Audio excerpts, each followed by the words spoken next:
नमस्कार दोस्तों, स्वागत है आपका हमारे YouTube channel Pandey GS classes में। ये इतिहास की तीसरी क्लास है और पिछली क्लास में हमने बात किया था शिशुनाग वंश की, नंद वंश की और सिकंदर की। और आज की वीडियो में हम बात करेंगे मौर्य वंश की स्थापना किस प्रकार से हुई। चंद्रगुप्त मौर्य के बारे में आज हम विस्तार से पढ़ेंगे और इसके बाद हम पढ़ेंगे बिंबिसार और अशोक को। तो चलिए दोस्तों, बिना किसी देरी के स्टार्ट करते हैं। लेकिन दोस्तों, चंद्रगुप्त मौर्य को स्टार्ट करने से पहले हम एक बार रिवीजन कर लेते हैं पिछली क्लास को फटाफट से 1 मिनट में। दोस्तों, नोट्स बनाते जाइएगा क्योंकि यह परीक्षा की दृष्टि से बहुत ही महत्वपूर्ण है। इसके बाहर कुछ भी नहीं आएगा क्योंकि हमने सभी महत्वपूर्ण टॉपिक को इसमें इंक्लूड कर लिया है। तो चलिए देख लेते हैं फटाफट से। शिशुनाग वंश की स्थापना करी थी शिशुनाग ने और उसने राजधानी बना दी थी वैशाली को।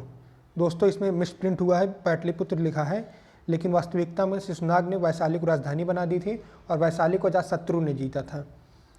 अगला राजा आता है कालाशोक, इसका पुत्र।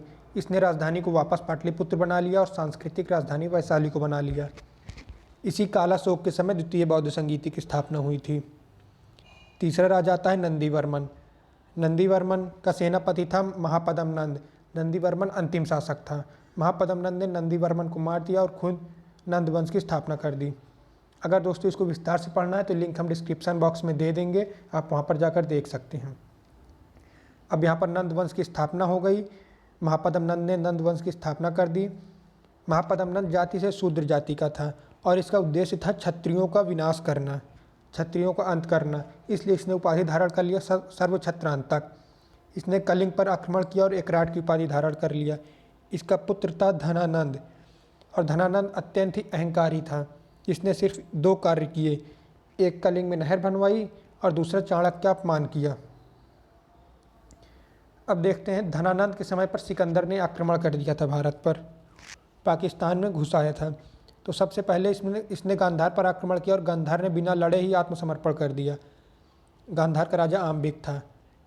सिंध के राजा पोरस ने अत्यंत वीरता से लड़ाई किया। 326 ईसा पूर्व में झेलम नदी के तट पर सिकंदर और पोरस की लड़ाई हुई थी। झेलम नदी को ग्रीक भाषा में हाइडेस्फीज कहते हैं। और पोरस की वीरता को देखकर सिकंदर की पत्नी रेक्सोना बहुत ही प्रभावित हुई और उसने पोरस को राखी बांध दिया। अब बात करते हैं सिकंदर के बारे में कुछ। सिकंदर का नौसेना प्रमुख था नियार्कस निकेटर। थल सेना प्रमुख था सेल्यूकस निकेटर। निकेटर अपने से जोड़ देना है, Alexander Nicator, Nearchus Nicator, Seleucus Nicator. इस एलेक्जेंडर सिकंदर को ही कहते हैं। पिता का नाम था फिलिप। किस देश से आया था सिकंदर? मैसिडोनिया से आया था। इसकी मृत्यु 323 ईसा पूर्व हो गई थी बेबीलोन में। इराक के बेबीलोन में इसकी मृत्यु हो गई थी 323 ईसा पूर्व, जब यह वापस जा रहा था। इसके गुरु थे अरस्तु और अरस्तु के गुरु थे प्लेटो। प्लेटो के गुरु थे सुकरात। लेकिन दोस्तों, यह व्यास नदी पार नहीं कर पाया।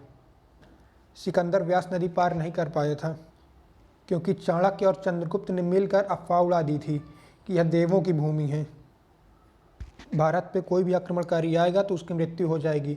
चाणक्य ने अपने गुप्तचरों द्वारा और चंद्रगुप्त के द्वारा विष भी दिलवा दिया था इनके सैनिकों को। धीरे धीरे सैनिक भी मर रहे थे और यह बात फैला दी थी कि धनानंद, मगध के सम्राट धनानंद के पास हाथियों की फौज है और सिकंदर के पास हाथियों की फौज नहीं थी। इसलिए सैनिकों का आत्मबल इन्होंने कम कर दिया, अंधविश्वास बैठा दिया। इस कारण यह व्यास नदी पार नहीं कर पाया और उसी वक्त जो है व्यास नदी में बाढ़ भी आ गई थी। तो यह मुख्य कारण था सिकंदर के लौटने का। और जब लौट रहा था तो इराक के बेबीलोन में इसकी मृत्यु हो गई थी। इसका एक घोड़ा था ब्यूसिफलस, जिसका मकबरा है इराक के बेबीलोन में। इसका भी मकबरा इराक में है। सिकंदर का मकबरा भी इराक में है।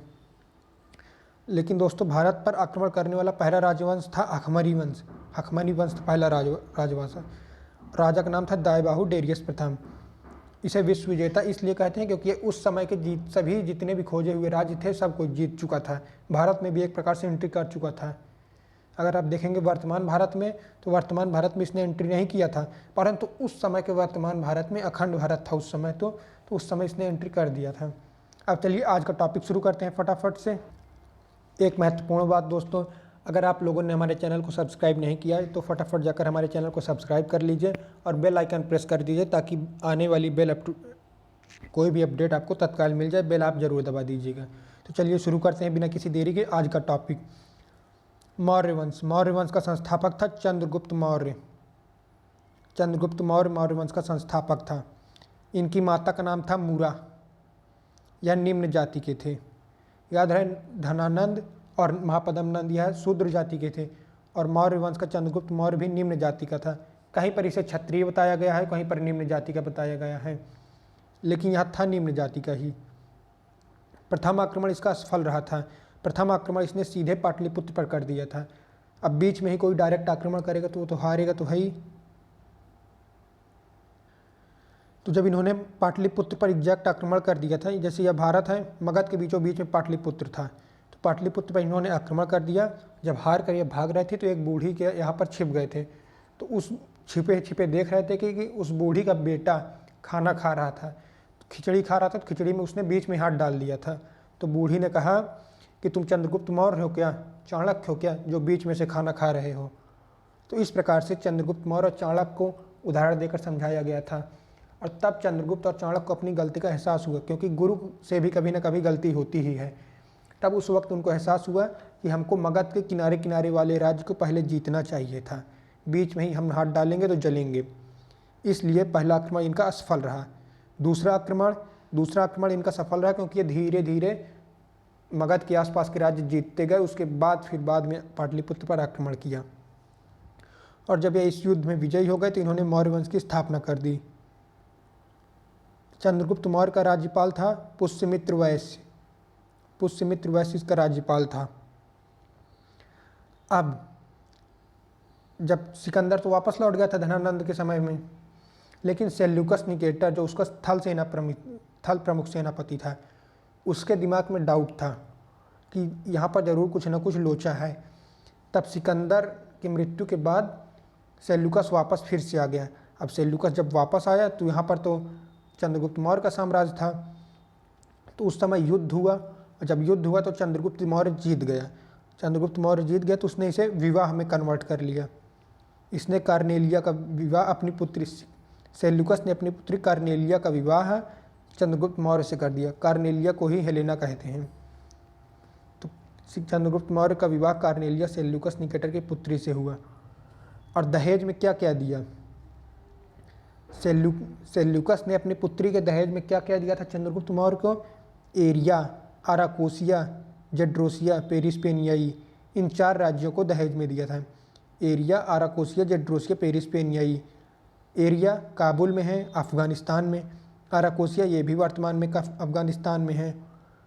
जेड्रोसिया ये भी वर्तमान में अफ़गानिस्तान में है। जेड्रोसिया वर्तमान में पाकिस्तान में है। पेरिस्पेनियाई वर्तमान में पाकिस्तान में है।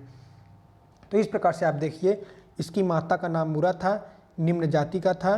प्रथम आक्रमण इसका असफल रहा था क्योंकि इसने पाटलिपुत्र पर ही युद्ध कर दिया था।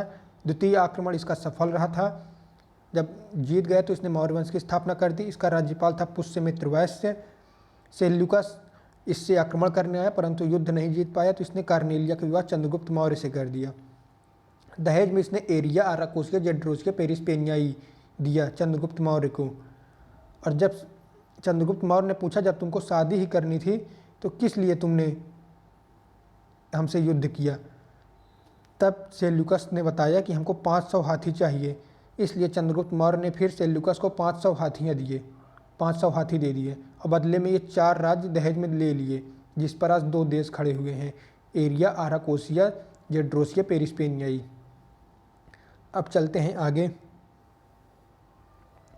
और फिर भी सेल्यूकस को डर लग रहा था, इसने उसने कार्नेलिया के लिए 4 राज्य दहेज में दिए, और फिर भी नहीं माना तो इसने मेगास्थनीज नाम के एक व्यक्ति को दूत बनाकर भेज दिया।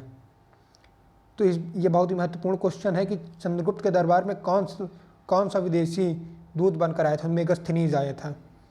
मेगास्थनीज चंद्रगुप्त के दरबार में दूत बनकर आया था। इसने एक पुस्तक लिखी थी इंडिका, और इंडिका में प्राचीन भारत की जानकारी है और मौर्य वंश की जानकारी है।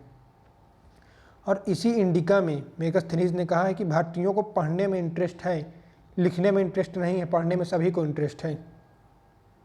क्या कहा कि भारतीयों को पढ़ने में बहुत ही इंटरेस्ट है परंतु लिखने में किसी को इंटरेस्ट नहीं है।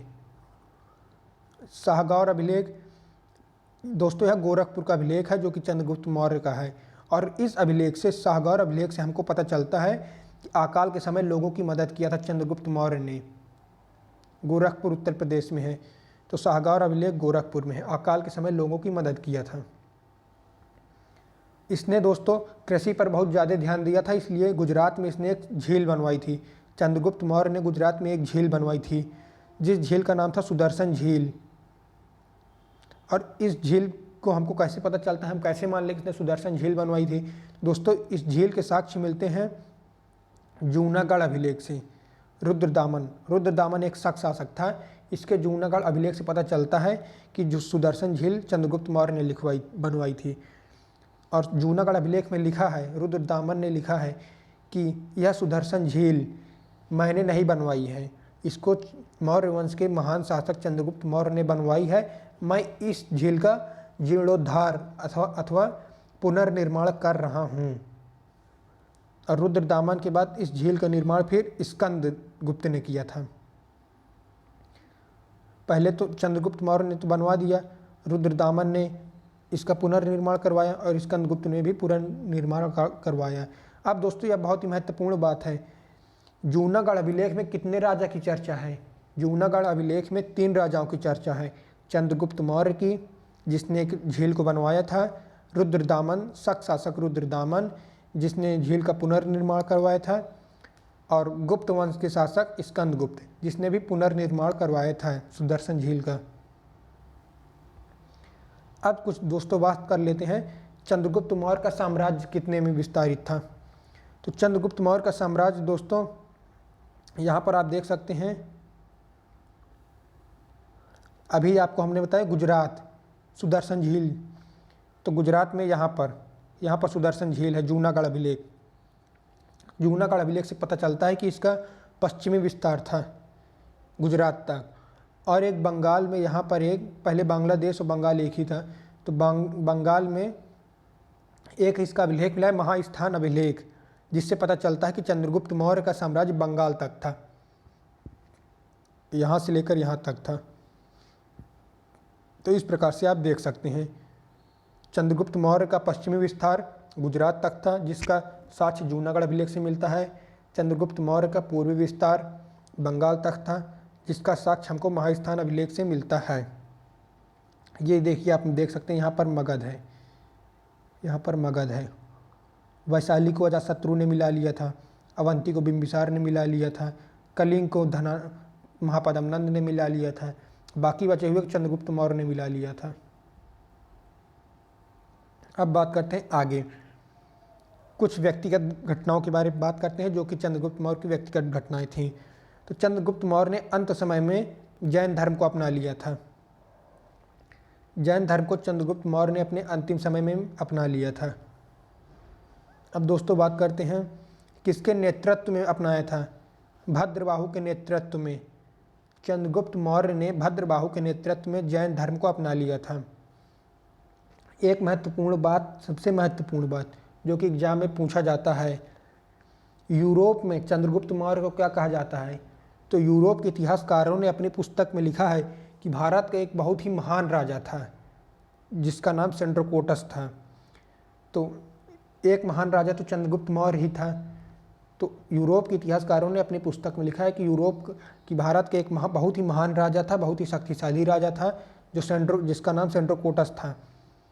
अब कुछ लोगों का मानना था कि चंद्रगुप्त मौर्य कैसे हो सकता है, लेकिन इतिहासकार विलियम जोन्स, ये देखिए, विलियम जोन्स ने इस बात की पुष्टि करी है कि सेंड्रोकोटस और चंद्रगुप्त मौर्य एक ही हैं।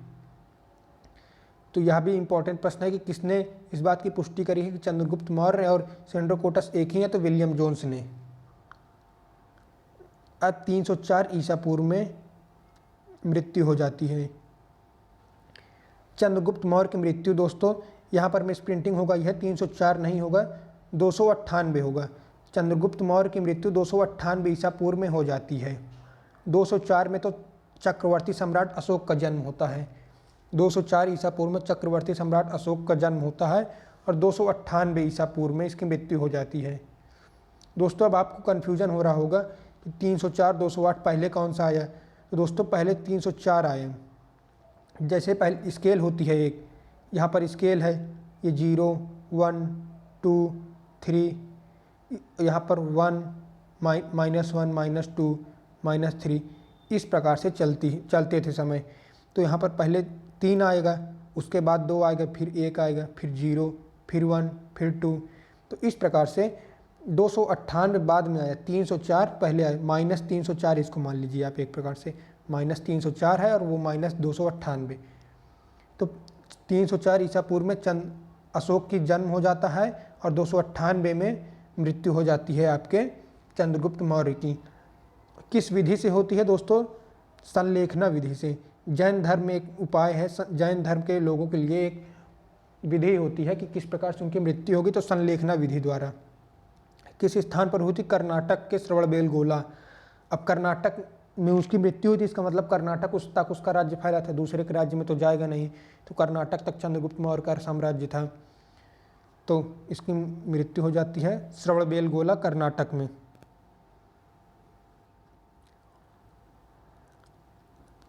चंद्रगुप्त मौर्य का उदय और धनानंद की पतन की जानकारी किस पुस्तक में है?